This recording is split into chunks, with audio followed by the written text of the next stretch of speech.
Hey, salut, François de chez Improve. Alors, d'habitude, je fais des capsules qui sont un peu plus structurées, avec des idées, un plan vraiment précis, mais j'ai le goût d'essayer quelque chose de nouveau. Vous me direz ce que vous en pensez. Au niveau d'une mise à jour, soit sur Google ou sur Microsoft, ou des trucs d'efficacité. Donc, je vais y aller un petit peu plus ad-lib, ce qui va me permettre de faire des vidéos un petit peu plus souvent. Si c'est pertinent pour vous, ben écrivez-le sur les commentaires si vous avez des questions sur une de ces deux plateformes-là ou en efficacité avec la technologie, ça va me faire plaisir. Alors aujourd'hui, je veux annoncer une nouvelle qui va être potentiellement extrêmement excitante pour les gens qui sont dans Microsoft 365. Donc si c'est votre cas, continuez d'écouter, sinon ben évidemment, ça risque de va être pas très pertinent pour vous. Alors dans la capsule que je vais vous montrer aujourd'hui, dans le fond, je vous montre un de mes courriels que j'ai reçu, qui est en anglais, mais je vais vous le zoomer ici si vous regardez à l'écran. Alors, Major Update, Announcement Started. Alors, j'ai l'information. Alors, il y a un visual refresh des sites SharePoint qui vont être lancés très prochainement et ça va être vraiment le début d'une ère nouvelle dans Microsoft parce que présentement, les applications de gestion de tâches, de suivi, de listes quelconques sont présentes, mais à peu près inconnues du grand public.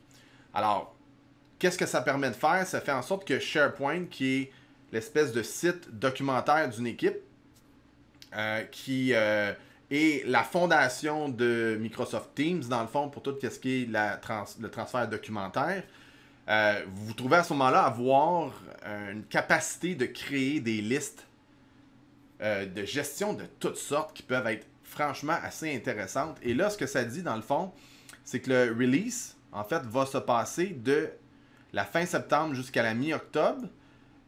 Pour ceux qui sont targeted release, donc on parle de ceux qui sont visés par Microsoft pour certaines personnes clés. Sinon, le release pour la majorité des gens, va être la mi-octobre à la fin octobre. Donc, je vais je vais créer une capsule vraiment bien en place avec les nouveautés lorsque ça va être officiel et lancé, mais j'avais envie de vous partager cette nouvelle qui va avoir un gros changement. Alors, qu'est-ce que ça va permettre? Ça dit ici, il y a deux changements qui vont faire partie de ce rollout-là. Donc, ça va vous permettre de créer des listes de 8 templates, des gabarits déjà prévus à l'avance. Donc, vous allez avoir, par exemple, Issue Tracker, Employee Onboarding, Event Itinerary. Donc là, pour ceux qui ne parlent pas anglais, on parle de vraiment de l'accueil d'un employé, l'itinéraire d'un événement ou les points clés. Travel Request. Donc, toutes sortes de listes qui sont déjà indiquées. Ce n'est pas le cas en ce moment. Donc, il faut partir de zéro et souvent les gens manquent d'idées ou manquent d'inspiration. Donc, ça va devenir vraiment intéressant.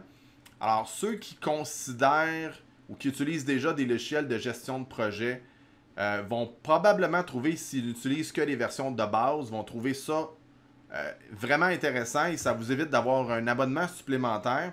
Donc, dans un exemple qu'ils vont montrer ici, Issue Tracker, fait que vous voyez la possibilité de créer, par exemple, un ticket, comme on dit, là, un problème, la description, une priorité, puis c'est quoi le statut. Donc, c'est quelque chose de relativement simple. Mais normalement, les gens vont souvent le gérer dans Excel ou ils vont le gérer dans un autre document quelconque ou vont devoir s'abonner à un autre logiciel pour gérer ça. Fait que concrètement, ça ressemble à quoi? Ben, je vais ouvrir mon Office. Mon Office 365. Et ce qu'il faut faire à ce moment-là, il faut aller dans SharePoint. Donc, si vous n'utilisez pas souvent SharePoint, c'est cette icône-là. Alors maintenant, ce que ça me permet d'aller, voyez-vous, j'ai des groupes ici pour chacune des équipes, administration, vente, tout ça. Et j'en ai un ici qui me sert de test. Fait que, on va aller dans Finance Test. Et ici, qu'est-ce que ça me permet de faire justement, c'est, voyez-vous, je suis capable d'aller en bas ici, me créer des listes. Mais en ce moment, quand je fais créer une liste, voyez-vous, je fais créer une liste. Ben, tout ce que j'ai, c'est ça. Je peux pas aller plus loin. Puis là, si, mettons, je vais aller mettre justement liste de problèmes ou liste de tickets. On va mettre ça entre guillemets. Je mets une description et je pourrais la laisser confidentielle ou la créer ici. Puis là, je la crée. Voyez-vous, ça me permet d'avoir une liste, mais ça part complètement de zéro. Fait que là, ce que ça permet de faire, évidemment, je peux faire une modification rapide ici. Ça, c'est la version actuelle. Évidemment, la version qui va être lancée au mois d'octobre 2020 va être vraiment plus puissante. Mais là, je peux mettre le titre directement de l'activité. Je pourrais dire, mettons, le nombre, ici, je vais appeler ça le nombre de personnes touchées. Ensuite de ça, je pourrais mettre qui est en charge mettons, responsable. Puis l'avantage de ça, évidemment, par rapport à d'autres plateformes, c'est que je suis complètement intégré à Microsoft. Donc, carrément, dans mon Office 365 ou Microsoft 365, si vous avez 50 employés, automatiquement, j'ai pas besoin de créer de licence, de faire un suivi quelconque. Et là, je pourrais aller mettre toutes sortes d'informations. Donc, date relevée, mettons, ou est-ce que quand on en a parlé. Puis après ça, je peux aller mettre, il y a différents types ici, où je peux aller mettre dans plus de types. Voyez-vous, je peux aller mettre des choix, donc un menu que je pourrais effectuer, par exemple. Puis le nom de la colonne, ça va être mettons, statut. Ici, voyez-vous, je peux mettre des nombres, des devises, date et heure, recherche, personne ou groupe, lien hypertexte. Donc, si je veux mettre un document SharePoint ou un document dans un autre endroit, valeur calculée, basée sur d'autres colonnes, résultat de la tâche, données externes. Bon, là, pour ça, il y a du un peu plus avancé.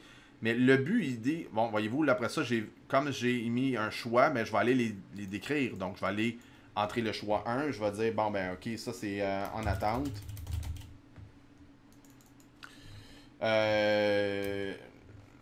C'est comme lancer ou en traitement, tiens. Puis, ensuite de ça, c'est compléter. Puis après ça, c'est bloqué. Fantastique. Puis là, je peux faire des cases à options, menu déroulant ou des cases à cocher. Puis que je peux sélectionner une ou plusieurs sélections.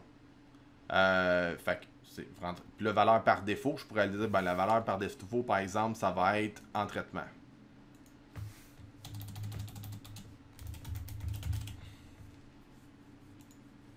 Non, c'est pas une bonne idée. En attente. C'était déjà bon. Le premier est... Donc, voyez-vous, après ça, je peux faire des mises en forme. Bon, le but, c'est pas d'aller dans le détail avec ça. Mais voyez-vous, à ce moment-là, mettons que ça serait ma liste d'étiquettes. Je peux aller rechanger le nom si je veux. Cette liste-là, voyez-vous, elle apparaît ici.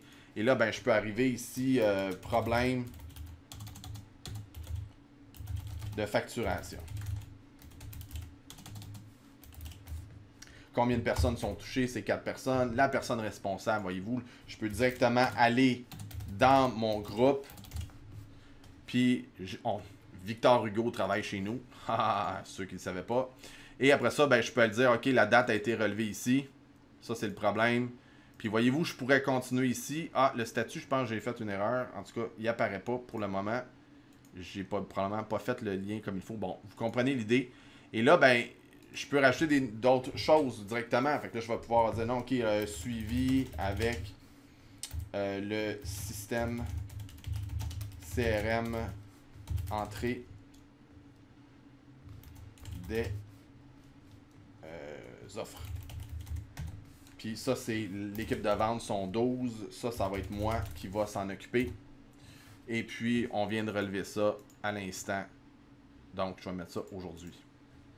C'est un peu l'idée. Voyez-vous, mais là, avec ça, l'idée des listes, c'est que je vais être capable à ce moment-là d'aller créer des automatisations pour faire en sorte que quand j'ai une nouvelle liste, il y a un courriel qui part à quelqu'un. Il y a plein de choses qui vont arriver. Puis si ça, c'est un sujet qui vous intéresse d'approfondir, bien évidemment, vous pouvez définitivement m'écrire dans les commentaires. On va être en contact avec vous. Nous, c'est notre spécialité de faire ça, d'aider les gens à se démêler dans tout ça. Mais le but aussi, c'est de comprendre qu'à partir d'octobre, cette liste-là puis les fonctionnalités vont être bonifiées.